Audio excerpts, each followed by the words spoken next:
Oh yeah, it's always a first.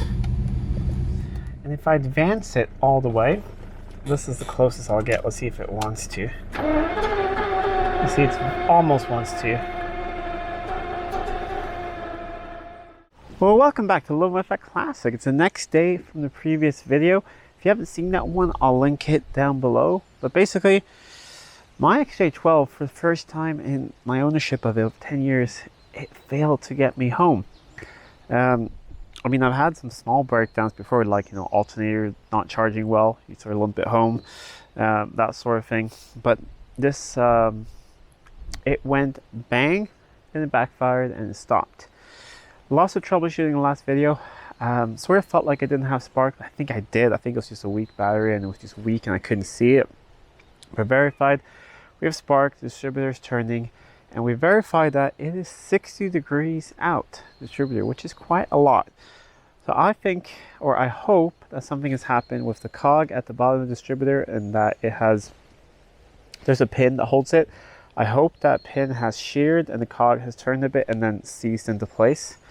And that is what happened, and I hope it's not something else, because on the V12, I'll show you in a bit, you have two camshafts, and they're all driven by the same timing chain. And in the middle, you have a J shaft, or a jack shaft that goes up to the distributor, and that's also driven by a timing chain. So if that shaft is out of time, that means everything is out of time. And if that's the case, this just became a really big operation. But I have prepared some things. I haven't pulled the distributor yet, but it's pretty much ready to go. So we'll see together what it looks like when I pull the distributor out. So let's have a look under the bonnet. It's a little windy today, but as you know, the car is sort of stuck here. I have removed the rotor, the trigger board, the trigger wheel, and the only thing I've done is I have made sure that it's slightly loosened. There are 3 Allen screws that holds the distributor base in place, and then the top bit of it moves back and forth with the adjuster. It has somehow seems to have jumped out of the adjuster a little bit, but I got it back into it. And the slots you see here, that's the amount of adjustment you can adjust the distributor to set timing.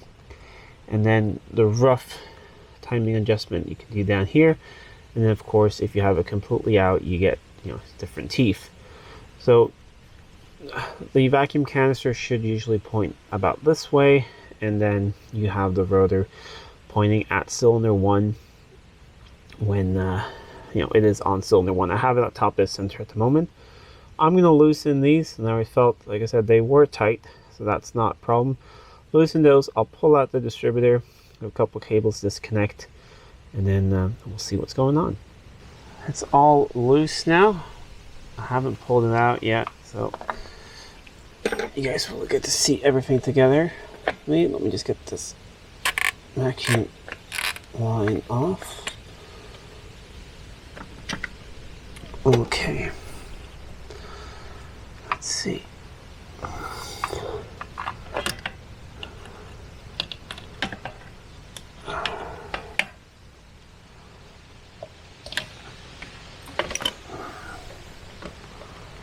Okay. All right.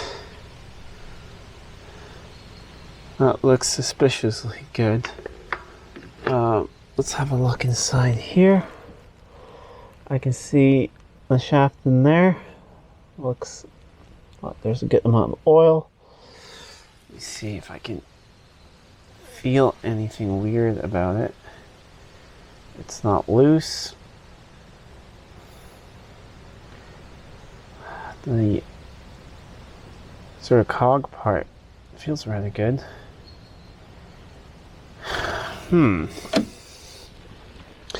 This is not looking the greatest. Let me see. And that looks like it's rather well stuck on there. Let me investigate a little bit and I'll be right back. Please excuse the slight mess here. I just really quickly stripped the distributor, and there's nothing wrong with the weights. Everything like that is fine, and everything moves as it should. There's still oil up on that sponge there, so I mean, I do service it regularly. I can't feel any play So what I was wondering is if that pin there that holds it in, if that has sheared, and then it has possibly turned those 50 or 60 degrees and then gotten stuck. I've also had to look at all the teeth. They're all in really good shape. Can't really see anything wrong with them. There's 14 teeth, so if it's jumped 2 teeth, that would be about 50 degrees. So that could also be something. And yeah, everything else is fine. I'm going to put it back together. I'm going to put it in the car, zero it up. We're going to see if it fires up. If it does, we know that there's no internal damage to the engine. Because if the cam timing is this far off, it's not going to run. So if it runs with all of this back together, then at least I can put the car away for winter, and then I can pull the distributor again. I can go through my parts. I have a box somewhere with all these distributors, and I could pull a shaft from another one, and then we could drill this one out and see if it actually is, if that is what happened. If not, we'll go from there. But let's just put it in at 0 and really hope that it runs. Got the distributor back in place, but now because the engine is set atop dead center and set up here at cylinder 1, I could mount the trigger wheel and everything while the distributor's on the bench, because then the cutouts here match perfectly with the Allen screws. So it's in place. It went in really nicely. I mean, it was in really nicely before as well. It's about 4 years ago I had it out, and it's thousands of kilometers since. The last time I had it out, I replaced the distributor base gasket. But I mean, even if that one was a little bit too thick or something like that, incorrectly manufactured, or if I didn't get it incorrectly, I think if it would have jumped, wouldn't I have seen some glitter down there or something, shavings? Anyways, set up the cylinder 1 here. It's pointing this way, which has a 1 on the distributor cap. I'll put everything back together, the trigger board and everything. I took the battery out. It's off being charged.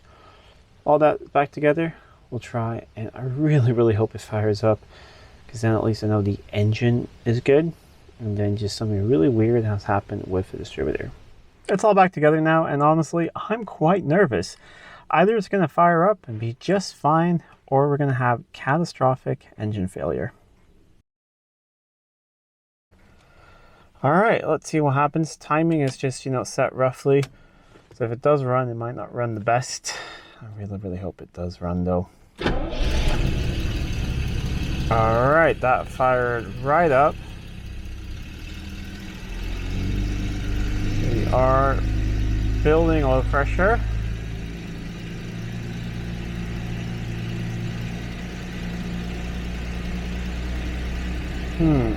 No weird sounds or anything. I do have the air filters off, so it's a little bit noisier than usual. And the low idle, timing is not correct, but let's have a look. No weird sounds.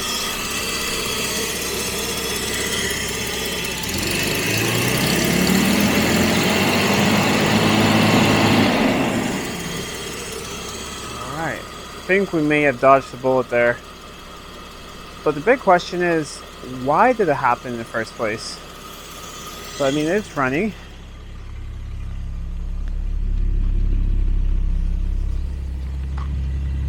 On all cylinders. I do have the ECU in there, which is a little bit richer. It's my spare ECU. That one is better. That one's a little bit on the rich side, but it runs up fine. And my exhaust leak has gotten a little bit worse. There was a massive bang out for the exhaust, and the leak is actually, you see the what's it called? Not the bolts, but the nuts there, what it screws onto, the pin bolts. They're stripped, one of them. So I need to replace those. We'll do that this winter and replace the gaskets in there, and it should be tight again. It runs fine. Timing is definitely not set correctly, but very weird. back in the car because it's really windy out. I think we have a storm coming. But it runs now. And yeah, it needs a little bit of advance. It needs a timing light set on it.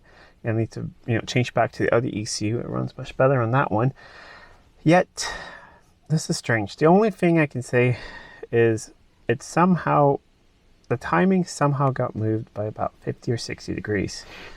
2 teeth on that cog is 50 degrees. So either it jumped, but both, the cog at the bottom of the distributor looked in excellent shape, as did, what's in the engine. That all looked really good. The only thing I can think of is that pin that holds in place, that somehow sheared. I don't know how, but it sheared, and then it managed to turn a little bit and then sort of lock into place. So needless to say, I am going to put this thing away for winter. It just got a fresh wash the same day this happened. So put it away for winter, and then write a note in here that so I don't forget that I need to change out that distributor. I have a couple spare ones, so I'll rebuild one and take the internals from this one that I know are good, and just use the shaft from another distributor, and we'll go from there. It was definitely fully seated, and the last time I had it out was 4 years ago, so we're talking thousands of kilometers since then. So it makes no sense, but I'm very happy that my engine is fine. And it was so strange. I was just driving. I've been driving for about an hour and a half, doing various things, various speeds, errands. I grabbed lunch, things. I was almost home, and then I was about to go up that hill. I was doing about 1200 RPMs on the engine. As I gave it throttle, there was a big bang. I mean, we're not talking high. That was around 1200 RPM. A bang and a backfire, and then that's it. The bang, I think, was firing out of the exhaust, and the backfire was, of course, out of the air filters. And then that was it. But yeah, the XJ12 lives on, and even if it would have total engine failure, I love this thing. It's a part of the family. It's staying forever. I would have gotten a new engine or rebuilt one. So yeah, very happy I don't need to do that anyways. Just need to do something about the distributor. Anyways, if you liked this video, please give it a thumbs up and share it with friends. If you're not already subscribed to the channel, please do subscribe to the channel. It really helps out a lot. Until next time, I'm Adam. This was Living with a Classic. I'll see you soon.